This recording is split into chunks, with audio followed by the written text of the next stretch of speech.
My company works with both the government and the private sector to help them understand how to operate in high-risk environments like conflict zones in Africa and South Asia. Effectively, what we do is provide them with the research and understanding of the conflict dynamics, the area, and how that affects their operations and their achievable objectives. So for the private sector in particular, that is, how do you operate profitably in conflict zones like the Niger Delta, like southern Somalia? What are the key stakeholders?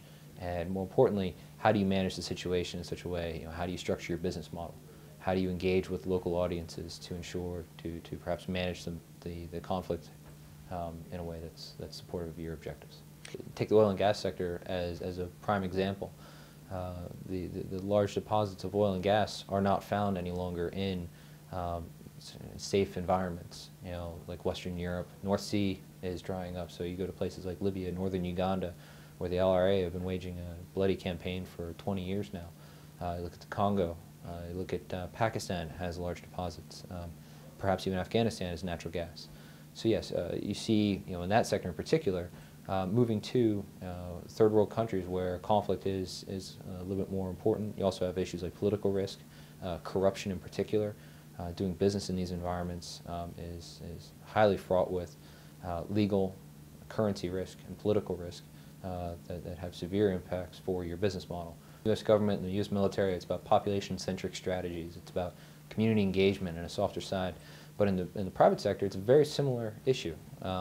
You look at places like the Niger Delta, understanding the human terrain, understanding the attitudes, the perceptions, the beliefs, the ideologies, will help a private company understand who a potential risk might be, what a potential threat group might be, understanding how to communicate with that group.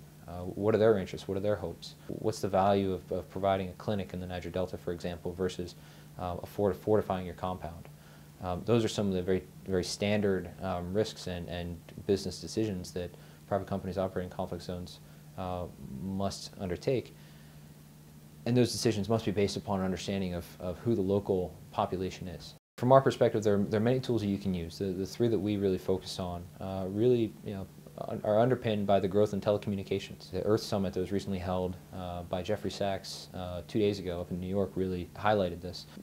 Internet, mobile telephone use in particular in the third world is growing at tremendous rates, upwards of 100 to 200% every couple of years. A concerted communications platform is comprised of three primary elements. One is online communication.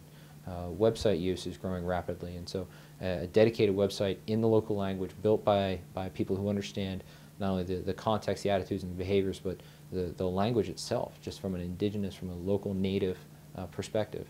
SMS texts and mobile telephones. We can use these for telephone surveys and research, as well as delivery of messages, such as podcasts like I just mentioned. The final is physical intervention. How do you engage with the local community? How do you structure your community engagement?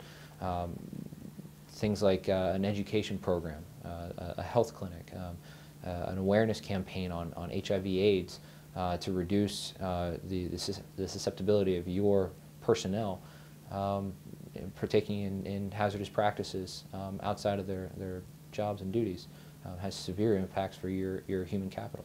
Our basic understanding is to put together teams principally comprised of two areas. One is subject matter experts on things like communication strategies, on community engagement methodologies, on conflict analysis, and the other primary component are folks from the local native environment. So if I'm doing a research project on southern Somalia, I'll hire someone, and I do have people on staff from Somalia who understand, how do I take a very complex marketing strategy developed here in Washington, D.C. and tailor it to application in southern Somalia. The research side of it must be backed up then, of course, with work on the ground. So, the work cannot be done behind a desk in Washington, D.C. You need to send key components of your team forward to the area to interview people, conduct surveys, to understand the information pathways. How do people engage with you, your company, your brand?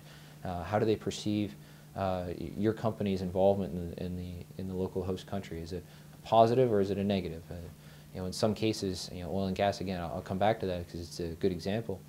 Oil and gas itself feeds a negative hostile ideology in places like Yemen, places like Saudi Arabia, where oil and gas is held up, and Algeria as well. as damaging to the local environment. You look at mining in Zambia is held up as a prime example, as a key flashpoint for conflict. There are several Western companies operating in Zambia who therefore need to structure their engagement with that country and with the local population, their hiring practices, their employee benefits, the taxes they pay to the government, the way that the land is used, how they dispose of waste. That business model is going to look very different from the United States as well as Zambia than the way you communicate that. You must engage, you must communicate, otherwise you run the risk of there being a communications gap. Security and insurance are probably the two biggest operational risks. Other risks include perception, the fact that we're Americans in many cases showing up and doing work.